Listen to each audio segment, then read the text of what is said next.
This life, I will be the main Carrie. Part 3. Olivia's point of view. Chapter 1. Blood on dungeon floors. Da-hee's eyes going dark in my arms. I love you, I whispered to a corpse. I jolted upright, silk pajamas clinging to perspiration-damp skin. Soul's autumn rain hammered against my windows like tiny fists demanding entry. The dream felt more real than my racing pulse. More real than the Egyptian cotton sheets.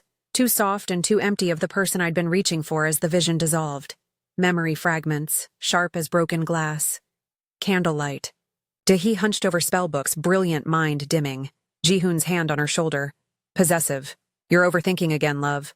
Honey sweet poison, her flinch, spine curving inward. Me, watching from my balcony like a coward. Noble, distant, useless. The contradictions made my temples throb. Reality's Da-hee lived 3 doors down. She led our guild with deadly precision, moved through the world with controlled grace. She needed protection like a blade needed dulling.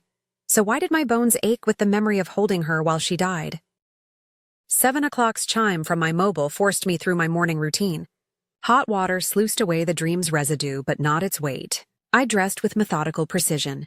Tailored blazer in charcoal wool, pressed trousers, pearl earrings that had belonged to my grandmother. The familiar ritual of propriety, of maintaining standards even when one's world tilted off its axis. The rhythmic hum of the descending lift mirrored the beat of my heart. As the doors opened 3 floors below, our cafe was already alive with the morning rush. The air was thick with the bitter aroma of coffee, intertwined with the sweet scents of butter and cinnamon from Amy's freshly baked pastries. The rain had driven in an unusual number of customers, each one shaking droplets from their umbrellas, filling the space with the soft rustle of damp fabric and hushed conversations. And there, in our corner table, sat Da-hee. She'd claimed the spot by the window where rain traced abstract patterns down the glass. Her tablet cast blue light across her features as she reviewed guild reports. One hand wrapped around a cup of coffee that had likely gone cold whilst she worked. She wore one of those dark cashmere jumpers that managed to be both understated and commanding, the fabric draping in a way that suggested quality without ostentation. As I approached, she lifted her coffee to her lips, grimaced at its temperature, but drank anyway, a tiny gesture that spoke of someone too focused to care about comfort. The normalcy of it, the mundane humanity, made something behind my ribs twist painfully. "Morning, Olivia." Amy materialized at my elbow, her voice just a touch too bright. "You look rough. Bad dreams?" She paused, then added quickly, "Not that you look bad. You always look amazing. I just meant—" "Amy." I touched her arm gently. "Breathe." She deflated slightly, vulnerability flickering across her features before she rebuilt her cheerful mask. "Ooh, what sort of dreams?" Amy's eyebrows performed an impressive waggle. "Rather spicy dreams about a certain guild leader we know." Heat flooded my cheeks. "Amy, that's entirely inappropriate. So that's a yes, then?" Amy's grin widened impossibly. "I knew it. The way you two look at each other during meetings. Good morning, everyone." Da-hee's voice cut through Amy's gleeful speculation. She'd approached on silent feet, an assassin's habit even in the real world. This close, I caught the faint scent of her shampoo, something clean and sophisticated with hints of white tea. Was it my imagination, or did her lips twitch with suppressed amusement at my flustered state? "Morning, Da-hee," Amy chirped, entirely unrepentant. "I was just asking Olivia about her dreams. Apparently they're peculiar." She made air quotes with her fingers. "Indeed?" Da-hee's dark eyes found mine, and something knowing flickered in their depths. "How curious. I've been having rather unusual dreams myself lately." Amy's head swiveled between us like she was watching a particularly exciting tennis match. "Oh, really? Do tell." "Perhaps we should focus on guild business," I suggested desperately, aware that my voice had climbed half an octave. "Spoil sport?" Amy muttered, but followed us to our corner table where Bai already sat, surrounded by morning newspapers in 3 languages and nursing what appeared to be his 3rd espresso. "All right," Da-hee began, once we were settled, her fingers deftly calling up holographic displays. "The convergence update demands our immediate focus. The patch notes refer to reality integration and dimensional convergence. Our beta testers? She paused, her dark eyes locking onto mine with an unsettling intensity. They're experiencing dreams that feel more vivid than reality. My coffee cup rattled against its saucer. 3 pairs of eyes turned to me, Amy's bright with delighted curiosity, Bai's quietly concerned, and Da-hee's knowing, definitely knowing. How fascinating, I managed, dabbing at the spilled coffee with precise movements that gave my hands something to do besides tremble. What sort of dreams precisely? Memories that don't belong to them. Skills manifesting outside the game. Some report feeling as though they're living parallel lives. Da-hee's gaze never left mine, rather like puzzle pieces forcing themselves together across impossible distances. Amy leaned forward, practically vibrating with excitement. Wait. Are you two having the same dreams? Is this some sort of neural link romantic connection thing? Because I've been tracking your biometric data and— Amy, Bai interrupted gently, though I caught the hint of amusement in his voice. Perhaps we should focus on the technical implications before diving into interpersonal theories. But the interpersonal theories are the interesting part. Amy protested. Do you know their sleep cycles have been synchronizing? And their neural activity patterns during REM sleep show remarkable correlation. You've been monitoring our sleep? I asked, mortified. Only in a completely professional, non-creepy way. Amy assured me. The building's environmental sensors collect data automatically. I just happened to notice patterns. Romantic patterns. Destiny written in brainwaves patterns. Da-hee cleared her throat, though her eyes danced with suppressed laughter. As illuminating as Amy's. Observations are, we should discuss preparations for the update. 48 hours until launch. Participation appears to be mandatory for all neural link users, Bai added, his calm voice cutting through the tension. No opt-out protocols. I caught myself before saying impossible. In my dreams, I'd commanded the impossible. The word felt like a betrayal of something I couldn't name. Unprecedented, Da-hee supplied. And was that gentleness in her voice? But then, Eternal Dawn has always defied conventional parameters. She continued watching me over the rim of her coffee cup, and I found myself cataloging details I had no business noticing. The way she held the cup with both hands when thinking, how her index finger tapped against the ceramic in a rhythm that matched my heartbeat. We should prepare for any eventuality, I heard myself say, summoning authority from that dream self who'd stood on balconies and made decisions that mattered. If this update proves as significant as it sounds, adaptation will be crucial. Precisely what I'd expect you to say. Da-hee's smile was small but genuine, and my traitorous heart performed a complicated gymnastics routine in response. I knew I could count on your steady head. Steady head, Amy stage whispered to Bai. Is that what we're calling the intense mutual pining now? Amy! Da-hee and I exclaimed in unison, which only made Amy's grin wider. What? I'm just saying what everyone's thinking. Even the customers have started calling you two the couple when they ask about the corner table. My face burned hotter than my coffee. We are not yet, Amy interrupted cheerfully. But give it time. The convergence update isn't the only thing bringing realities together, if you know what I mean. She waggled her eyebrows again. Da-hee's composure cracked slightly, a genuine laugh escaping. The sound did unfortunate things to my ability to form coherent thoughts. Your matchmaking aside, she said, still smiling, we need to consider the implications. If the update truly causes reality integration, then maybe we should integrate some realities of our own, Amy muttered, not quite under her breath. Bai folded his newspaper with a long-suffering sigh. Amy, perhaps you could channel this energy into analyzing the technical specifications? Fine. But I'm documenting everything for the wedding speech I'm inevitably going to give.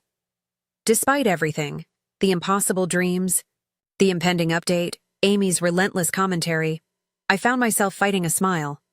This chaos, this family we'd built, felt more real and precious than any dream. As the meeting continued, I caught Da-hee watching me, something soft and wondering in her expression. When our eyes met, she didn't look away. Instead, her lips curved in a private smile that made my pulse stutter. Amy noticed because of course she did. See, that right there? That's what I'm talking about. Bai, tell me you see it too. Bai glanced up from his newspaper, observed us for a moment, then returned to his reading. I see two people who are remarkably synchronized in their responses to external stimuli. That's the most romantic thing you've ever said, Amy declared. It was a clinical observation. Clinically romantic. Chapter 2. Dreams bleeding through reality's cracks. Character terminal glow. Ji-hoon looming. These allocations are wrong. Disappointment wrapped in silk, his body blocking her exits. Height used as weapon. Da-hee's voice small. I thought positioning might help. His laugh. Fond. Devastating. Oh, love, that's what I'm here for. To help you choose correctly. Her shoulders folding. Her hands resetting everything. See how much better that looks? Another kiss to her head. Another claim of ownership. Her left hand. Curled in a fist she'd never dare make. Dawn pulled me from the memory. But copper-taste helplessness lingered. My mobile buzzed with Amy's characteristic enthusiasm. Training session 1 hour. Working on combat synchronization. Prepare for destiny! I dressed in moisture-wicking fabric and proper trainers, though nothing could prepare me for what awaited. The training room hummed with energy when I arrived. Da-hee moved through combat forms in the center, each motion flowing into the next like water given violent purpose. She'd forgone her usual layers for fitted athletic wear that revealed the truth of her. Not delicate, not fragile, but honed like a weapon that had chosen its own edge. Sweat gleamed at her collarbone. A strand of hair clung to her neck. She pivoted on one foot, and for a moment she seemed to blur, as though reality couldn't quite contain her. You're early, she said without turning, because of course she'd sensed my presence. As are you. I moved closer, drawn by invisible threads. Couldn't sleep? Dreams, she replied, finally facing me. Something raw flickered in her expression before she smoothed it away. You understand. Before I could respond, Amy burst through the door with Bai in tow, tablet clutched like a holy relic. Brilliant. Everyone's here. Today we're working on protection scenarios, Olivia covering Da-hee whilst she eliminates targets. Amy's fingers flew across her screen. Your in-game synchronization rates are unprecedented. Let's see if that translates to reality. She paused, looking between us with poorly suppressed glee. Also, you two standing that close already is giving me life. Please continue. Amy, Da-hee said warningly, though her lips twitched. What? I'm just observing. Scientifically. For documentation purposes. Amy pulled up a holographic display. See, look at your proximity metrics. Perhaps we could begin the actual training? I suggested, my face warming under Amy's knowing gaze. Spoil sport. But fine, let's channel all that unresolved tension into combat exercises. The next hour dissolved into movement and proximity. Da-hee wove around me whilst I adjusted my position to shield her, our bodies finding rhythm without conscious thought. The humid air grew thick with exertion and something else, awareness that sparked wherever we nearly touched. Your coordination is incredible, Amy called out, practically bouncing with excitement. It's like you're reading each other's minds. Or hearts, probably hearts. During one complex sequence, Da-hee spun to avoid a practice dummy and stumbled slightly. Without thinking, I stepped forward, my arm coming around her waist to steady her. The contact sent electricity racing through every nerve. Not mere attraction, recognition, memory, promise. For one impossible moment, I saw her as she'd been, trapped, diminished, dying in my arms whilst I whispered words I'd never found courage to say whilst living. Da-hee's breath caught. Her pupils dilated. Her fingers pressed against my arm not to push away but to confirm I was real.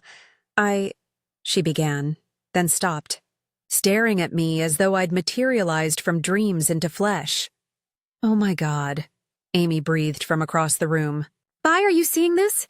The tension, the yearning, everything all right? B interrupted, though his voice carried amusement. Quite, I managed, though my voice emerged rough as sandpaper. Simply catching our breath. Catching breath? Catching feelings? Same difference, Amy muttered, furiously typing on her tablet. Your biometrics just went completely haywire. In the most romantic way possible. Da-hee's gaze held mine, her expression cycling through confusion, recognition, and something that might have been wonder. We need to talk, she said quietly. Amy actually squealed. Yes, finally! The confession scene. Bye, we should give them privacy, Bye said firmly, already steering Amy toward the door. But the data can wait. But the romance? Amy. Bay's voice was patient but final. Fine. Amy sighed dramatically. But I want details. Not private details, just confirmation of mutual feelings and impending relationship status updates. The door closed behind them, though I could hear Amy's excited whispers fading down the corridor. Da-hee stood close enough that I could see the pulse fluttering at her throat, quick as a hummingbird's wings. These dreams, Da-hee said, her voice barely above a whisper. Tell me what you see. The words spilled out before I could stop them. I see myself standing on marble balconies, commanding respect. I see you hunched over spellbooks, brilliant and diminished. My voice cracked. I see you letting someone slowly dismantle everything remarkable about you, whilst I watched from a distance, too noble and too cowardly to intervene. Da-hee stepped closer. Her hands trembled as she reached for mine. What else? She breathed. I see stone spikes piercing your legs. I see you bleeding out in my arms whilst I whispered words I'd never found the courage to say. Tears burned my eyes. I see myself dying with regrets that followed me across lifetimes. Da-hee's composure shattered. Those aren't dreams. Her voice broke completely. Those are memories. We lived that. We died that. That's impossible, I whispered. But my heart was screaming yes, yes, yes. Is it? She pulled my hands to her chest, where her heart hammered against my palms. Is it more impossible than this? Than finding each other again? Than the way you look at me like you're seeing a ghost you've been searching for? I couldn't breathe. Or the way you look at me, I managed, like you're remembering something you thought you'd lost forever. I am. Tears tracked down her cheeks. I'm remembering the only person who ever saw me whole, who respected my choices even when they led to disaster. My own tears started falling. I failed you, I choked out. I watched him destroy you piece by piece and did nothing. You gave me agency. Her thumbs brushed across my knuckles. You were the only person who let me make my own mistakes instead of trying to control me. And you died because of it. I died because he betrayed me. Not because you honored my right to choose. We stood there crying, holding each other's hands like lifelines. I loved you, I whispered. I died loving you and never having the courage to say it. I know. Her voice was soft, broken. I felt it in those final moments. Your face was the last thing I remembered before everything went dark. The confession just hung there, raw and honest between us. Her eyes dropped to my lips, and the air got thick with possibility. I want to kiss you, she said, her voice rough with emotion, not because of who we were, but because of who you are now. My breath caught. Da-hee. She stepped closer, close enough that I could feel the heat radiating from her skin. Her fingers traced along my jaw, feather light. Tell me you want this too, she whispered. Instead of answering, I closed the distance between us. The kiss was desperate, hungry. All the longing from 2 lifetimes poured into this moment. Her lips were soft and demanding, and when she pulled me closer, I could taste the salt of our shared tears. We broke apart at the sound of muffled squealing from outside the door. Amy, we gasped in unison. I'm not listening, Amy's voice carried through the door. I'm just standing here, coincidentally, with my ear nowhere near the door. My apologies, Bai's calmer voice followed. I tried to stop her. Da-hee laughed against my shoulder and I found myself joining her. We're never going to hear the end of this, are we? Never, I agreed, pressing a kiss to her temple. But somehow I don't mind. Good. Because I'm already planning the wedding. Amy called out. Spring or autumn? I need to know for the color schemes. Despite everything, or perhaps because of it, we stood there laughing, holding each other while Amy planned our future through a closed door. It was mad, impossible, and absolutely perfect. Chapter 3. The next morning brought new awkwardness to our little family dynamic. Amy bounced over with her brown curls vibrating with excitement. Good morning, lovebirds. She set down her tablet with a thump. I've prepared a compatibility analysis based on yesterday's revelations. Da-hee nearly choked on her coffee. Amy, please tell me you didn't... Oh, I absolutely did. Amy's green eyes lit up behind her glasses. Biometric synchronization, neural harmonics, sleep patterns. Your REM cycles have been aligning for weeks, which explains the shared dreams. Shared what now? I interrupted. You've been dreaming about Da-hee while she has restless sleep that matches your dream episodes. Your minds have been trying to communicate across... Amy, Bai interrupted calmly from behind his newspaper. Perhaps one impossible revelation at a time? Amy deflated, then perked up. But it's romantic. Star-crossed lovers reunited by quantum entanglement. We've been together 12 hours, Da-hee said patiently. Maybe ease into the star-crossed lovers thing. Bai folded his newspaper and approached our table. Whether it's cosmic forces or second chances, he said gently, his eyes heavy with old pain. What matters is, we don't waste this opportunity. His voice carried quiet intensity. Someone who'd lived with regret. In our past life, he'd had no choice but to leave us to die. You remember too, I said quietly. Everything. His hands clenched briefly. My cowardice. The months trying to expose Ji-hoon's Shadow Guard connections. How I failed you both. He met Da-hee's eyes. I won't run again. Da-hee squeezed both our hands. We all made choices we regret.